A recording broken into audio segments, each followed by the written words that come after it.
Seed formation without fertilization in flowering plants involves which among the following process? Option A, sporulation, B, budding.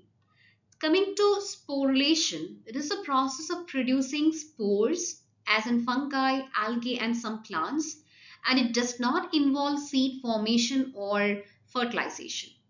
Coming to budding, it is a type of asexual reproduction where a new organism develops from an outgrowth like a bud on the parent organism, and this is also not related to seed formation. So option A and B are incorrect answers. C, somatic hybridization. So this is a technique used in plant breeding where cells from two different plant species are fused to create a hybrid, and here also it does not directly involve seed formation without fertilization. So option C is also incorrect. Option D, apomixis. Yes, this is a correct answer. Apomixis is a process of seed formation without fertilization.